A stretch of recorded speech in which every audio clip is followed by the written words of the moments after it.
So they try to fool us saying that Islam freed the slaves when Islam is a machine of generating slavery. Why the Muslims are the best of mankind? Because they make you a slave and they put a chain around your neck as if you are a dog. And as you see, Allah praised in the Muslims, you are the best of mankind. And why you are the best of mankind? Because you make people slaves. And enslaving people here is to humiliate them so they will believe in Muhammad to be a prophet.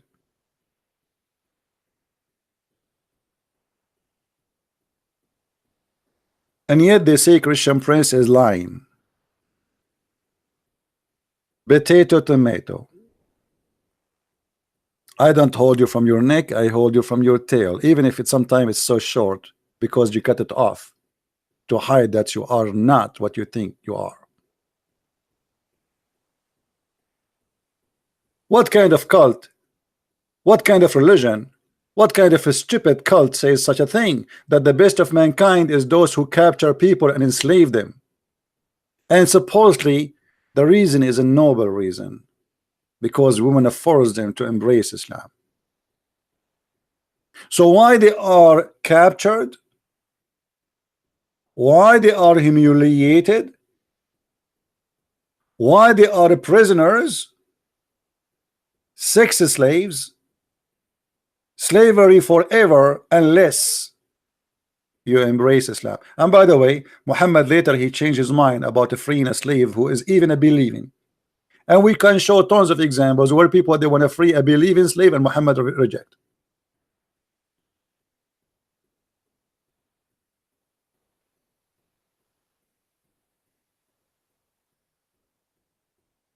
You cannot play with me. A bunch of potatoes. Read Ibn Kathir. Okay, is Ibn Kathir is lawful for you? Is he good? Either we accept the scholar you name to be the one who explained the Quran or not. Now, even if we go to Ibn Kathir, if Ibn Kathir is saying he meant to freeing the slave, so why the Quran is saying capture slaves? And if Ibn Kathir is saying free the slave, where is the sentence saying that in Arabic? You know, 2 days ago, this potato he called me, actually yesterday, just yesterday. He was driving, right? Or the day before it, as usual. We spoke about the chapter 86, verse number 7. I showed him Ibn Kathir, he don't want Ibn Kathir.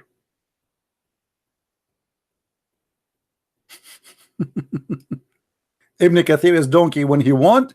Ibn Kathir is a smart when he want. Either we take Ibn Kathir or we don't take Ibn Kathir. Either Ibn Kathir is a person who have a full understanding of the Quran and he is a qualified to explain to you and to me, or he's not.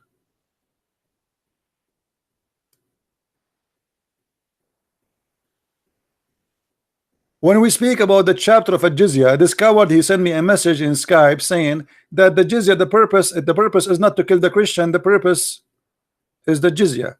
He just agreed that his prophet is a scam. Why Muhammad waging war against the Christians? Not because he wants them to be Muslims, not because he is fighting for Allah. This is the message of Abbas. Read it carefully.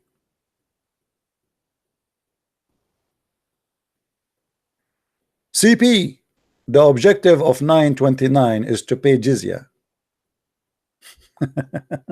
You see it? Not killing or conversion. Then if we go to Ibn Kathir or even all other scholars, he accept them? No, he will not accept them. They are potatoes. They try to find a solution. So, okay, let's go to Ibn Kathir. Okay, we will go. Do you like to go Ibn Kathir? Either this guy is a trustworthy or even a Jalalain or even Abbas. Choose one. I don't care. But they are coward hypocrites. And yet they accuse you of lying. And I show them in the front of them in the screen. Show me where it says that. They cannot. If you show to me in the interpretation it says that, but in the Quran it doesn't say that, that's mean the interpretation is made up. This is what he said. The same as I said to him yesterday when I spoke about chapter 86 verse number 7. He said to me, does the verse says man? Does the verse says the word man? I said no. I said, see, it doesn't say man. And he started trying to come with his own explanation that the verse is speaking about that the woman, she is giving birth.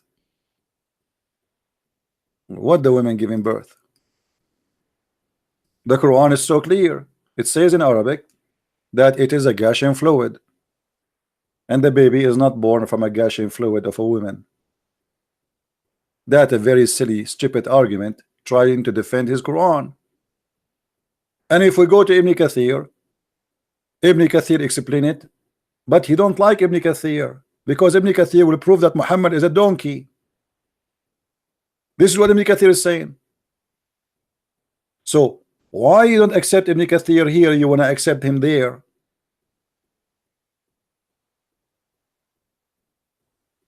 In the verse there it doesn't say free the slave.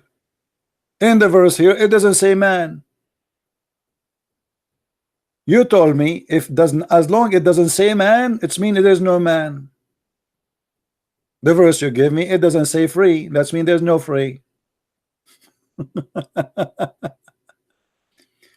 يخرج من بين الصلب والترائب, meaning the sexual fluid coming, bursting forth from the man and the women.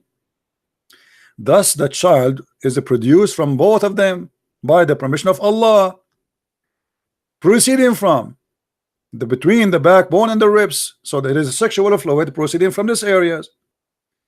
The funny Abbas, he tried to defend this verse in the Quran because obviously proving Muhammad to be a scam, meaning the backbone of the man and the ribs of the women, which is referring to her chest. The fact is not really her chest, it says location of the necklace. Proceeding from between the backbone and the ribs, the backbone of the man and ribs of the women. It is a fluid, yellow and thin, fine in texture. The child will not be born except from both of them. But the poor Abbas, you do not know that the one who said that is his prophet, not Ibn Kathir. And this is additional proof that you are a donkey. You try to make it that this is only about the women, when you're a prophet, he made it clear that this is about the man and the women.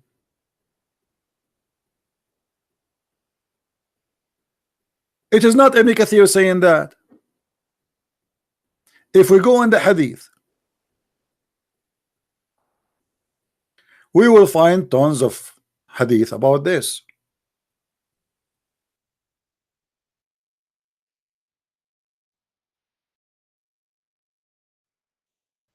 Do you see it, Abdul? This is not Ibn Kathir. You try to escape the Quran meaning by rejecting Ibn Kathir when you want, by accepting Quran, Ibn Kathir when you like. But look what your prophet said. Salama said to Salim, "Oh Allah, apostle, Allah does not refrain from saying the truth. Is it a must for a woman to take a bath after she got orgasm?" The prophet said, yes, if she notice a water, i.e. discharge. Notice it where? To notice it, you have to see it in your vagina. This is not inside her body. This is a liquid coming out. And then Salama, the wife of the prophet, who never have orgasm, she said to her husband, what? Does the women even have orgasm? The prophet said, yes. Then why does the child resemble the mother?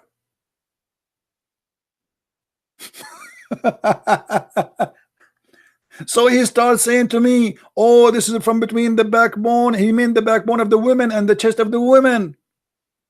Read carefully in different hadith.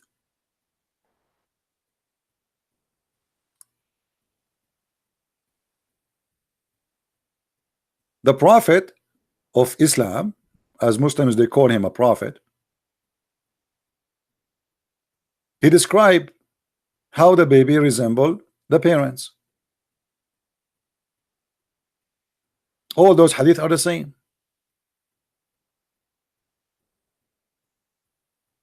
And based on your prophet, fantastic education, he claimed that if the women have orgasm first, the baby will resemble her. If the man have orgasm first, the baby will resemble him. So when you try to defend the Quran, proving Muhammad to be a scam, Muhammad, he did not help you, because Muhammad, he cannot keep his mouth shut and he get you busted.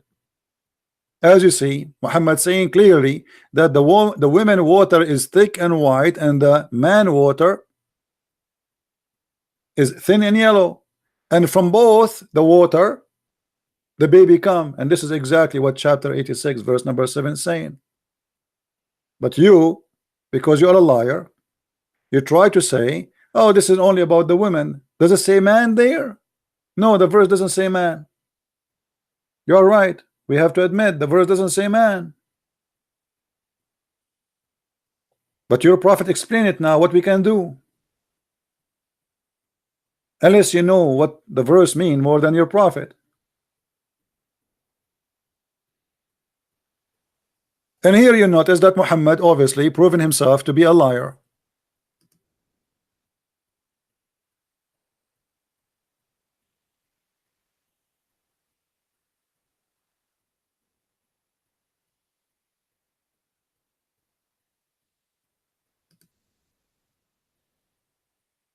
What do you think, Muslims?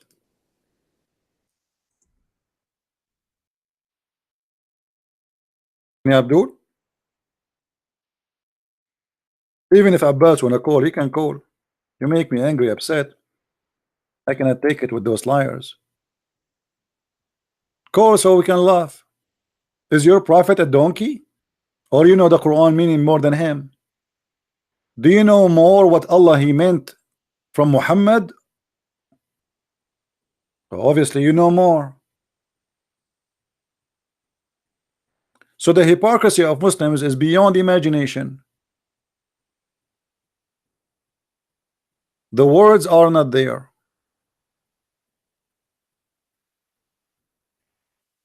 They add meaning to the words which is not there. I don't do that. I translate the Quran as it is. I read the hadith as it is. And I correct even Muslim translation. And I challenge Muslims who read Arabic to call me and see with me what I'm talking about. And when I challenge you and I say all Muslims in the world, call me right now and prove me wrong, who speak Arabic specifically, my Skype is open. Any Muslim who speak Arabic, he can call me, say, okay, I want to show you the word there where it says a free a slave. It's not there. As simple as that. I'm not stupid to say that the word is not there, and it's there because people will laugh at me. And the donkey, he called me, he said, don't you see do you see the word there, riqab? You donkey, you just approve that you're a prophet, he owns slaves, and you Muslims, you own slaves. Why he owns slaves if he's against slavery? Imagine I am against slavery, but I have thousands of them.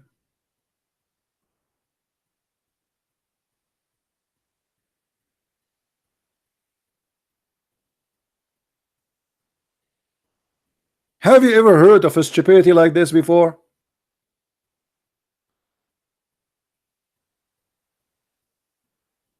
If you go right now in the Quran,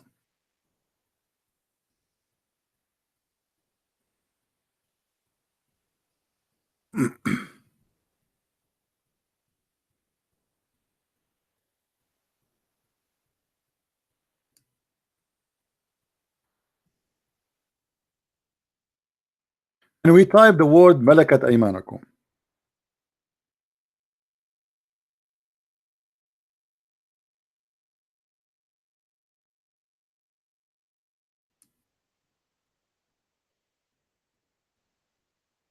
The Quran not only legalize owning slaves, it's legalizing raping slaves.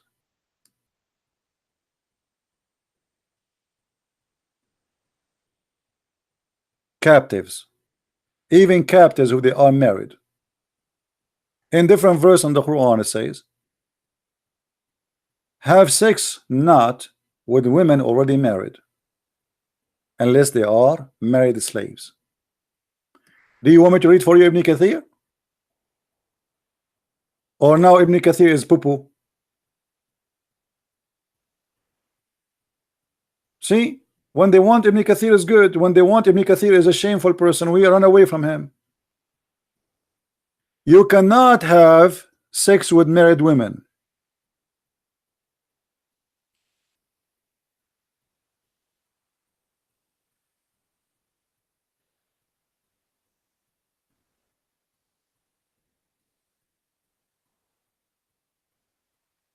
And by the way, it doesn't say even marry. Well, marry, how you can marry someone is married?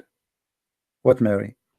It says forbidden for you, etc., etc., etc., and forbidden for you women who they are free. What does that mean? We read the interpretation. It says that those are free women, and there is the women who they are married. Those are not lawful for you unless you do it in the right way. Except who? Your right hand process. Do you see it, guys? Do you see it? What is the exception to have sex with? It's forbidden for you this and this and this and this and this long list. And then except your right hand process, the captive. You Muslims are very good to slaves, but you rape them.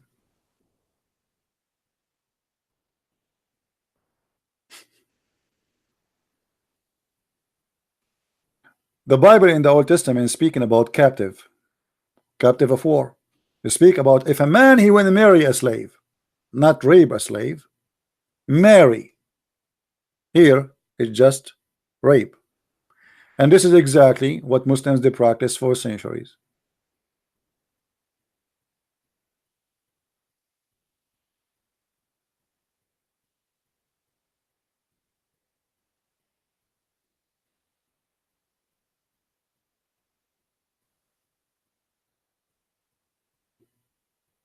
Anyway, we go back. Try something better, Muslims.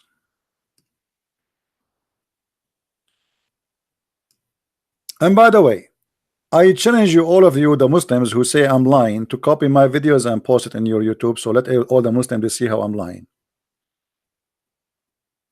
I want the Muslim to see how I'm lying. It's a challenge to you.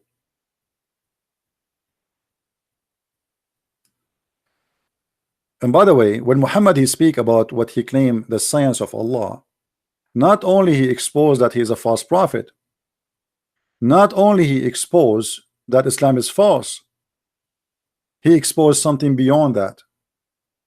That Muslims today in the year 2019, they are living in denial of stupidity of their own. How somebody live in 2019 believe in such a garbage we see in the screen? If a Christian prince he says that if the man have orgasm first, the baby will be a boy, and if the women have orgasm first, the baby will be a girl, the Muslim they will make videos making fun of me and laughing at me.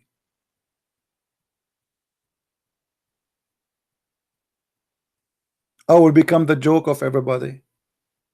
But Muhammad saying that, Muslims, that's it. Christian prince is lying.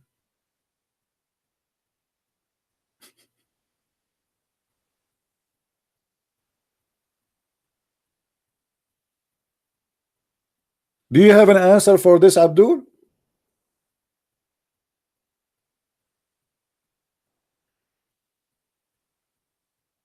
Or the Quran saying that you are born of a gushing fluid coming from the ribs of the women and the backbone of the man?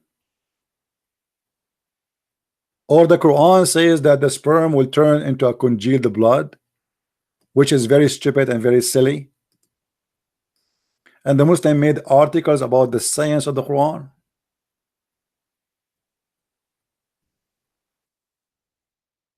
The problem is when the Muslims they try to cover up for the stupidity of their Quran, they forgot that their prophet already he explained many of those verses of the Quran, like this one.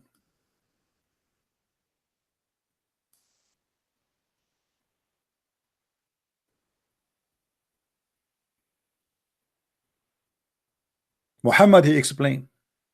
You see, the problem is that Muhammad he did not let the Muslims alone with the Quran. He explained it, and that will get Muhammad and the Muslim busted. How we can understand this verse? Let us see what Muhammad said. And this is a Sahih Hadith. We will not use something is not accepted by Islam. Muhammad is a scientist. What we can say? Read carefully with me, brother and sister, brothers. When the drop of semen remain in the womb for 40 days or 50 days, drop of semen is in the womb for 40 or 50 days. As we know, you notice here the Muhammad he did not even know what is the egg. There's no egg. He imagined that the water in the woman's vagina is what make the baby, and the water of the man, which is the sperm, make the baby. So both of them they have a sperm. And here Muhammad is explaining the semen. A drop of semen remain. All of us we knew that one semen will fertilize the egg. What drop of semen? Drop of semen remains in the womb for 40 days. Okay, hold on. I mean, Muhammad here, he owned a very certification in science, big one. Who can deny that Muhammad is doctor now? How long the sperm can live? Search and Google right now. Answer. Frozen sperm, etc., etc., and then the sperm can live up to 5 days.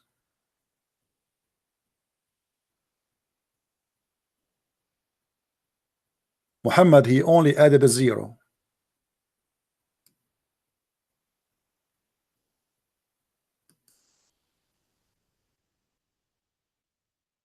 For how long the sperm can live inside a woman? Another search. Maximum. Since sperm can only live for a maximum of 5 days in the female. 5 days. Muhammad he made them 50. Very close.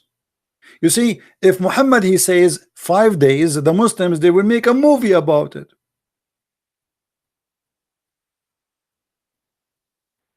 And then look what happened. So now the sperm as a drop inside the women for 50 days. The angel come and say, oh Lord, good or evil. He write your destiny when you are a baby, not born yet. But look at this here now. Allah the Exalted, the Glorious, has appointed an angel as he created of the womb. And he would say, oh my Lord, it is now a drop of semen. Oh my Lord, now it's a clot of a blood. Oh my Lord, now it's a lump of a flesh. Oh my Lord. This is how the baby is created. So, oh my Lord, for 40 or 50 days as a semen. Oh my Lord, as a clot for 50 days. Oh my Lord, it is a lump as a 40 days. And we can show you even the hadith. Your prophet, he explained it, my friend. Read carefully and love. The messenger of Allah, the truthful, The truthful, look at the truthful, huh? He's truthful. And the receiver of the truth informed us, saying, the creation of the human is gathering in the form of a semen in the womb of your mother for 40 days. And then he became a blood for 40 days. And then he became a lump or of a flesh for like that 40 days. That's it, the baby is created. This is the science of your prophet.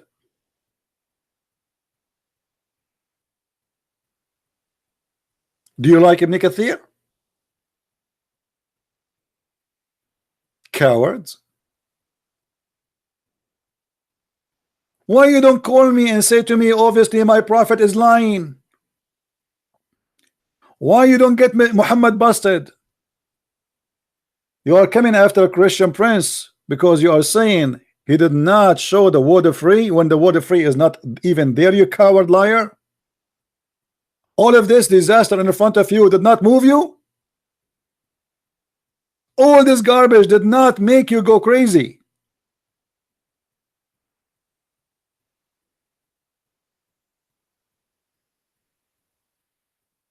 You can call me only if you are a Muslim. Read how many times Muhammad he repeat the same story. This guy, he cannot keep his mouth shut.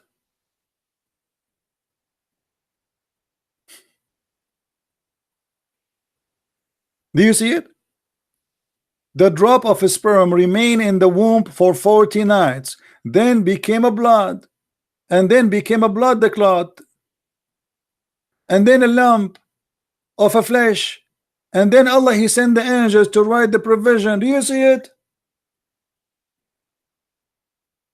Science. Who is the hero Muslim? He will call the prophet and say to him, you are a liar. This is not true. Cowards, look at them. They will not call Muhammad and say to him, you are a liar. Call him in his grave. And by the way, Muhammad in his grave now, he can hear us. If you don't believe me, I can show you the reference.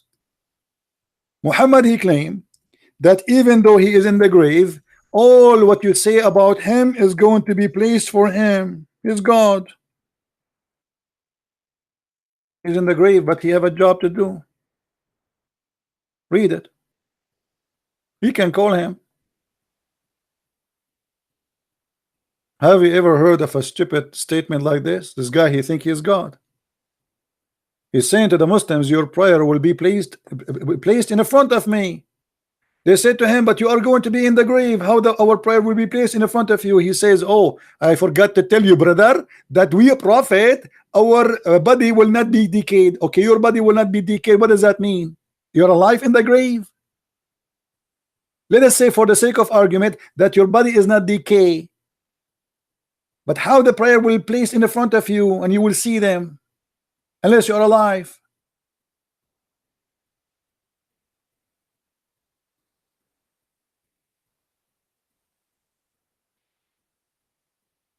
So why you Muslims are not getting upset?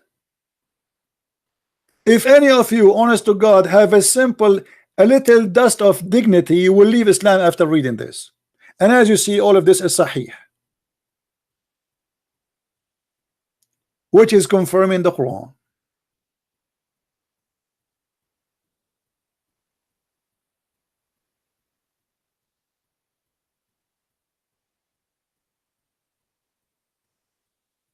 But they have no dignity. They are coward. They defend the lies in front of you. Who of you dare to say that Muhammad is right?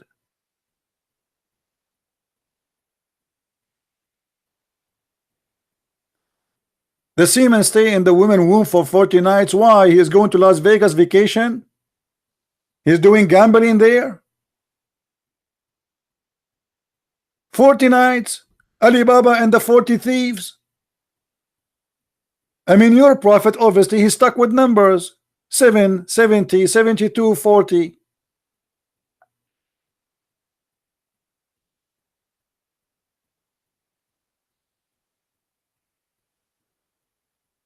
And look in this hadith, Muhammad, he even making big boo-boo now. Here he says that the angel, he asked Allah, the last stage, he asked him, male or female? Allah, male or female? We make it male or female. Should I install a penis for him or install a vagina? Allah. But all of us, we knew that the gender is the first thing to be decided already. When the sperm go inside the egg, it is the first thing to be decided, male or female. To the point these days in the clinic, you can choose. They can take your sperm and they can separate the one who will make your wife, deliver a baby boy or a girl. So you can decide, what do you want? According to your prophet, the last stage is male or female.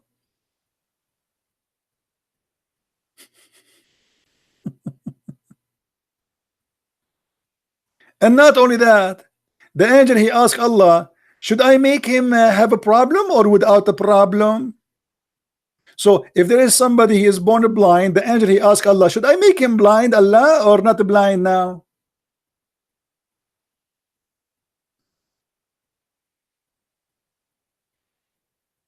Why you Muslims are not getting upset? This does not make you upset?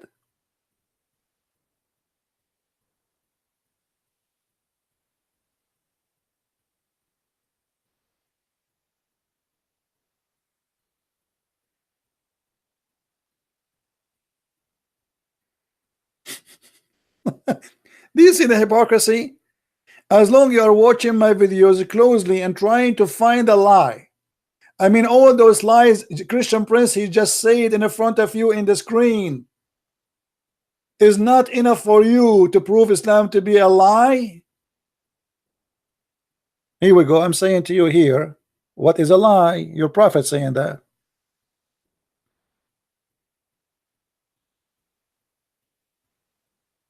Where is the Abdul?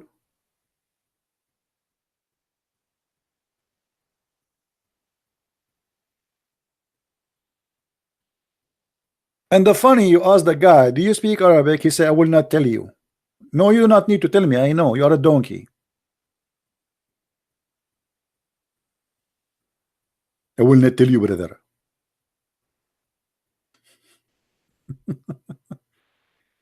Do you know why he chose to say I will not tell you? Because he knew if he say I speak Arabic, I will get him busted. So he decided to say I will not tell you, because this is the best solution for his lies.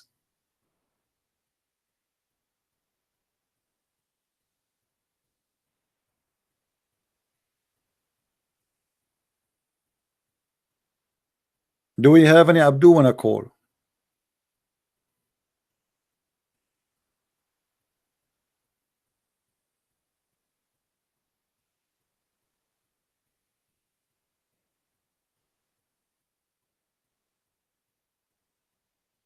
Anyone?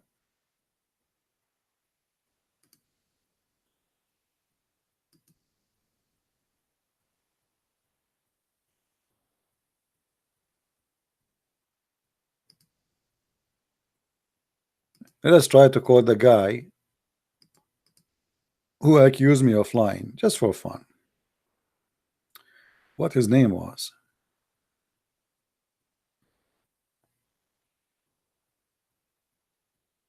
I think his name was Sarsour or something. Let us see. As I remember, his name start with letter Sa, Sarsour, something like this.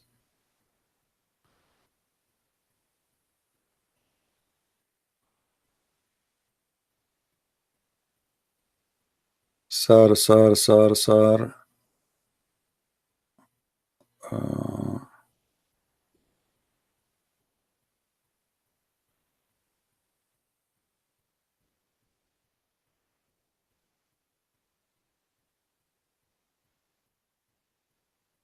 Oh, this one, I think. Okay.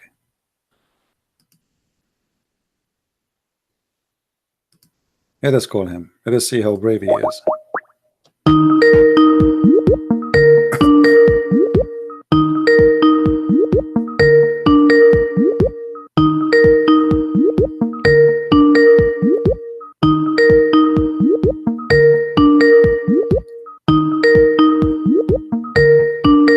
انسى صرصور.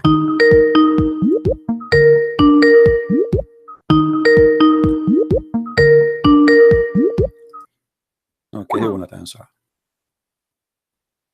Let us take another صرصور.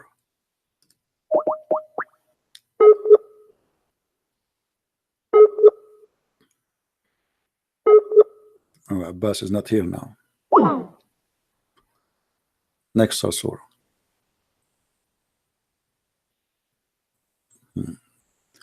I think this is the kid who always called to we just make a joke, but we will take him for fun.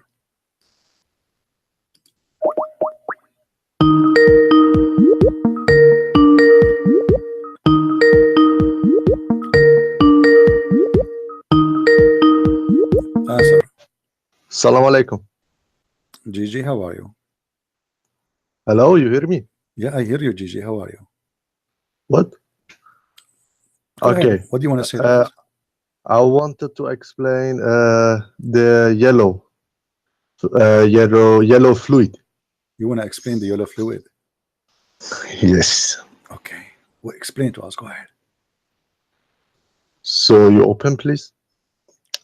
Oh, okay. You don't have it in front of you? I'm on your YouTube. Ah, okay.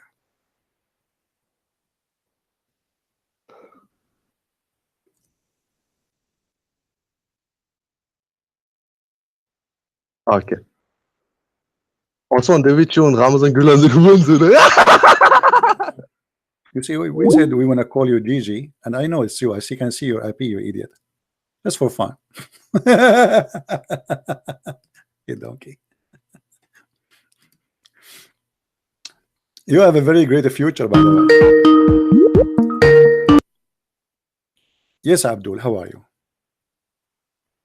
I'm good. What are you calling me for? Just for fun. Okay, so then give respect. Did you get upset? Something behind them. What? Listen, please. What? If you got on me, something behind me, talk to me. If you did, I would never answer to you. I don't answer to insults. You call me, and you are the one who said to me you are a liar. So who is the one insulting you? Saying, aren't you the one who called me? And the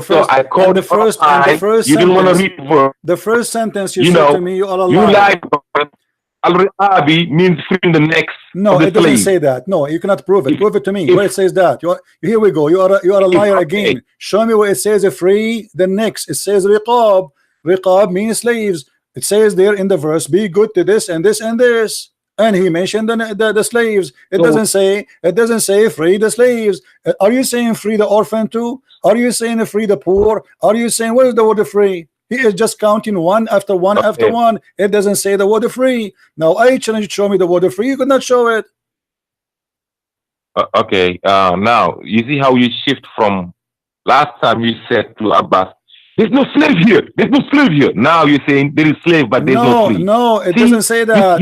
No, we mentioned about no free of the slaves. There's no slave here. You coward. There's no slave here. You donkey. There's no slave here. You are a donkey again. You are a donkey again. No, you are a donkey again. We spoke, and he called me the donkey. He called me after you, and he agreed that it is not there. It is not there. Now listen. Is the word free there? Yes or no? Okay, there's the word slave, but there's no free. Yeah. Stop lying, brother. Lying isn't anywhere. Jesus didn't ask you to lie. Abdul, no religion asked you to lie. You are the liar because you cannot answer me and you cannot refute me. I'm going to show how you went from. You are a coward. You are a coward. Why you don't show me where it says free the slaves? You call me to show me where it says that. Why you don't show me? Did you not that there's no word slave in here? It doesn't say no. No. I said don't. There's no free the slave there. There's no free the slave. You are a coward. You are a potato. Play the video. I asked you to give me the video. I asked you to give me the video an hour ago. Did you find it? You are a potato like your prophet. I said to him, nowhere here it says, shut up, you idiot. Either you show me, prove me wrong. It doesn't say free the slave. That's what I said to him. And this is why you called me. So you are a certified donkey now. After all this argument, listen, Abdul, after all this argument, was you able to show me where it says free the slave? Yes or no? Al-Riqabi means free the neck. No, it doesn't say that. You are a liar. It says riqab mean neck. Show me the word free. Coward, son of Mutawwil. You see why I don't want to talk to you? You're a donkey like your prophet. Rikabi mean free the slave. A riqab mean the one you own them as slaves. And the verse says, be nice to those and those and those. Know where the word free is. In order to have a free the slave, as long as you agree that the word riqab is riqab mean the neck. You know, imagine Muhammad, you speak about riqab, a human being, as if they are necks. He don't speak about them as a human necks. Why? Because they are our slaves. We capture them from their necks. We have a leash around their necks. Free the neck. He is saying to us, he just said to us, did you hear it? He just said that al-riqab mean free the necks. So you just admitted, according to you, that in Islam we put a chain around the neck of people.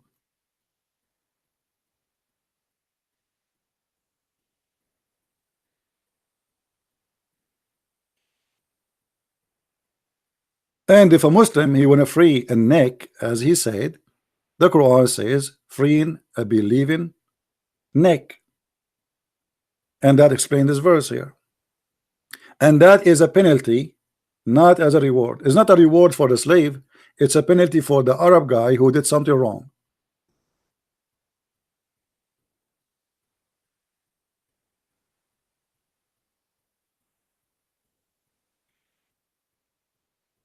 There's a couple of stories where a woman, as an example, she accepted Islam. So he told them free her, but he don't own her, by the way. Free her. You don't free from his own, he free from your pocket, because she believed he's a prophet. But after that, Muhammad, you don't like the idea, because now many people, they start saying I'm a Muslim, because they want to get their freedom. So still Muhammad, he allowed the Muslims to own a believing slave like Bilal. A believing slave.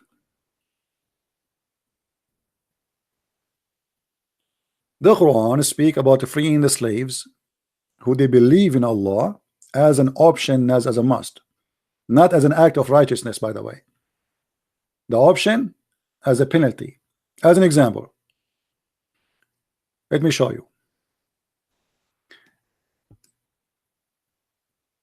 We showed you one where if you killed a human being by mistake, right? Let me show this donkey who speak about al-riqab. Did he say al-riqab? Al-riqab mean free and slave? This is the verse in front of us. It says فَتَحْرِيرُ رَقَبَةٍ. Do you see the word tahrir, you donkey? In order to free a slave, it have to say the word before it, which is a free. فَتَحْرِيرُ. This is a free in a slave. تَحْرِيرُ رَقَبَةٍ. In the case of what? In the case of murder. If a Muslim, he kill a Muslim, Muhammad, he made it as a penalty for the Arab who love to own black slaves. So if you kill your brother and you claim that this is a mistake, or you wanted to cut his skin only, or you were fighting with him but you don't mean to kill him, then it says here in Arabic, set free a neck. Set free a neck. Where is the word set free? You see it here in English, but you see it here in Arabic. In the other verse, Muslim translation is false. We cannot find the word set free. This is the word Arabic, set free. And this is the word raqaba. Do you see it, you idiot? So it's not enough to say raqaba. Raqaba mean a neck, which meant slave. You add before it the word free. And this is mentioned in many verses. As an example, chapter 58, sorry, Verse number 3, it says the same. فَتَحْرِيرُ رَقَبَةٍ. You see the word tahriru, you donkey? You don't say only riqab alone and that means free it. فَتَحْرِيرُ رَقَبَةٍ. You set a free. Donkey. Garbage in, garbage out. Chapter 5, verse number 89. The same. Tahriru raqaba. So in the Quran, wherever the slave will be freed, there's a word that says free in Arabic, not in the interpretation. And here the word raqaba is the same, riqab.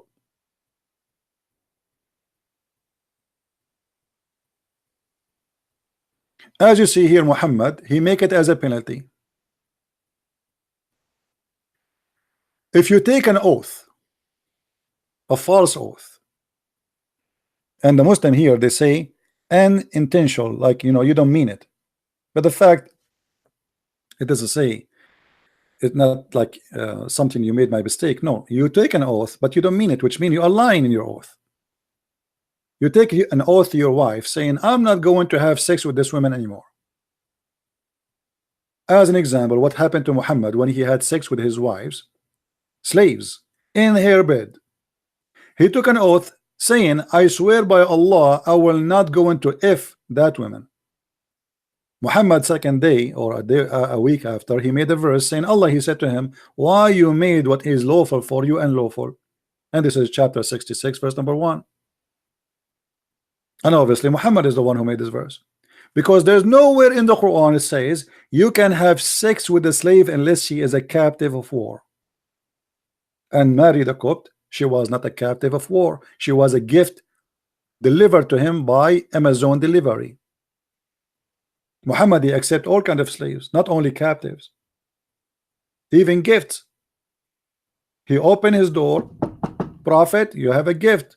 We have like 80 people, they are slaves, gift for you. Muhammad, he take them, he never free them.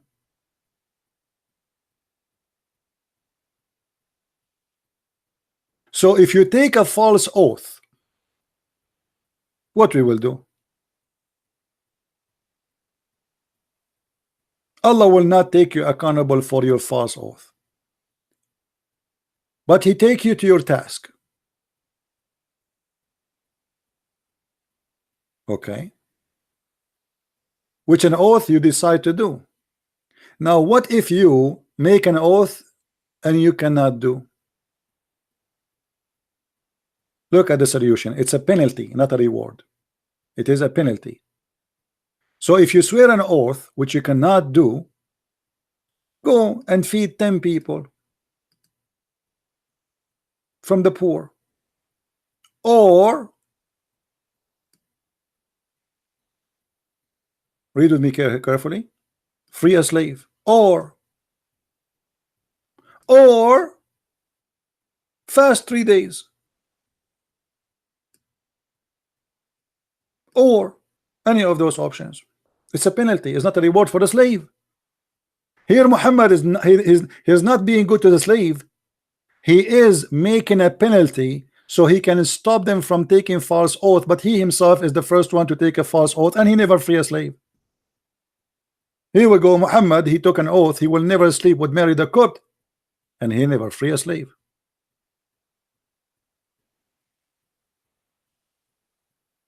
So in Islam, freeing a slave was always either as a penalty or as a reward. Reward to who? In certain point, if somebody converted to Islam because Muhammad, he tried to increase his number, he says, as long as you don't own him. If you own him, you don't free them usually. I don't remember I see any story Muhammad, he free his own slave before he convert to Islam. I saw stories of people they convert to Islam and then he freed them. And then we saw stories where Muhammad, he makes slaves again, even though their master, they decide to free them. Imagine the master, he want to free them. Muhammad, he refused, and he made them slaves again.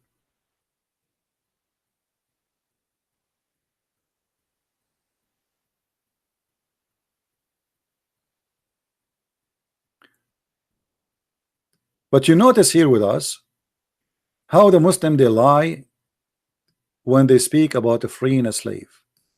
And by the way, when a Muslim speak about we've been ordered to do righteousness, if you look here, it says feed 10 people. Okay, from the money of who? You as a Muslim, you will feed 10 people, poor people, from the money of who? In the time of Muhammad, they are feeding them from the money of the Christians and the Jews and the Arab which killed and they stole their money. So you want to do righteousness from my money? How a Muslim he own a slave anyway? He captured them.